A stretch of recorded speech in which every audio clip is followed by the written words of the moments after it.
सन 2024-25 या आर्थिक वर्षासाठी राज्याच्या स्वतःच्या कर महसुलाचे अर्थसंकल्पीय उद्दिष्ट 3,43,040 कोटी रुपये एवढे निश्चित करण्यात आले होते। सन 2024-25 या आर्थिक वर्षासाठी राज्याचा स्वतःचा कर महसुलाचा सुधारित अंदाज 3,67,467 कोटी रुपये एवढा प्रस्तावित करण्यात येत आहे। 25-26 या आर्थिक वर्षासाठी राज्याच्या स्वतःच्या कर महसुलात अर्थसंकल्पीय उद्दिष्ट 3,87,674 कोटी रुपये एवढे प्रस्तावित आहे।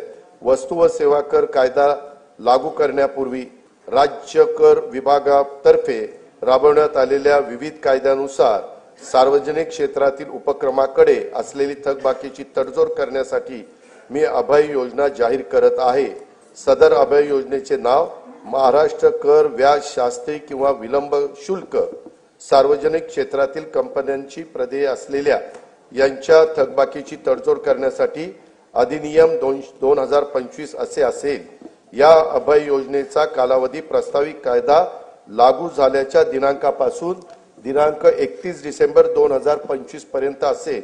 सध्या व्यक्तिगत मालकीच्या परिवहनेतर 4 चाकी सीएनजी व एलपीजी वाहनांवर वाहन प्रकार आणि किमतीनुसार 7 ते 9% दराने मोटार वाहन कराची आकारणी केली जाते। या कराच्या दरामध्ये 1% वाढ प्रस्तावित करीत आहे। सदर वाढीमुळे राज्याला 25-26 मध्ये 150 कोटी रुपयाचा अतिरिक्त महसूल मिळणे अपेक्षित आहे। राज्यात 30 लाखापेक्षा अधिक किमतीच्या इलेक्ट्रॉनिक वाहनांवर 6% दराने मोटार वाहन कराची आकारणी करण्याचे प्रस्तावित आहे। मोटार वाहन कराची कमाल मर्यादा ही 20 लाखाची होती, ती आता 30 लाख रुपये करण्याचे प्रस्तावित आहे। कमाल मर्यादेत प्रस्तावित वाढीमुळे 2025-26 मध्ये राज्याला सुमारे 170 कोटी रुपयाचा अतिरिक्त महसूल मिळेल असे अपेक्षित आहे।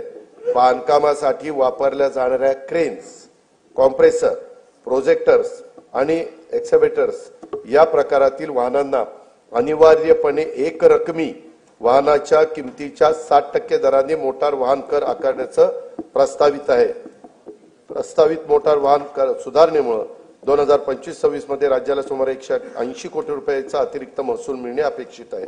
राज्यात 7,500 किलो वजनाच्या मालवाहतूक करणाऱ्या हलक्या वाहनांवर, ज्याला आपण एलजीव्ही म्हणतो, अनिवार्य एक रकमी वाहनांच्या किमतीत 60% दराने मोटार वाहन कर आकारण्याचे प्रस्तावित करीत आहे। प्रस्तावित मोटार वाहन कर सुधारणेमुळे 25-26 मध्ये राज्याला सुमारे 625 कोटी रुपयाचा अतिरिक्त महसूल मिळणे अपेक्षित आहे। महाराष्ट्र मुद्रांक अधिनियम कलम 4 नुसार एकाच व्यवहाराच्या पूर्ततेसाठी एकापेक्षा जास्त दस्तऐवजांचा वापर केल्यास पूरक दस्तऐवजांना ₹100 ऐवजी ₹500 इतकी मुद्रांक शुल्क आकारण्याचे प्रस्तावित आहे। महाराष्ट्र मुद्रांक अधिनियमातील कलम 31(1) नुसार एखाद्या दस्तावर भरावयाच्या मुद्रांक शुल्काबाबत दस्त अभिनिर्णय प्रक्रियेसाठी सध्या आकारण्यात येणारे शुल्क ₹100 ऐवजी 1000 इतके करण्याचे, तसेच निष्पादित दस्त निर्णयासाठी दाखल करताना देखील प्रथम दर्शनी देय असणाऱ्या मुद्रांक शुल्काची रक्कम जमा करण्याची तरतूद प्रस्तावित करण्यात येत आहे।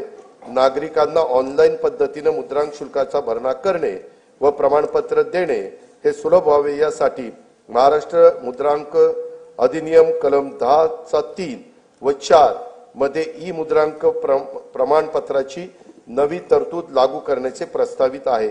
वरील प्रस्तावांना सन्माननीय सदस्यांचा पाठिंबा मिळेल असा विश्वास मी व्यक्त करतो। अध्यक्ष महोदय, हा अर्थसंकल्प म्हणजे विकास चक्राला गती देण्यासाठी संकल्पना आणि कृती यांचा घातलेला संतुलित मेळ आहे। विकसित महाराष्ट्र घडवण्यासाठी सर्वांनी मिळून हातभार लावण्याची हीच वेळ आहे। विकास संकल्प, विकासाचा ध्यास, मनी धरू आस विकासाची, विकास चक्राला देऊन या गती, साधूया प्रगती वेगातची, मिळून या सारे राज्य विकसित, राष्ट्र विकसित करू चला, राष्ट्र विकसित करू चला, राज्य विकसित करू चला। जय हिंद, जय महाराष्ट्र।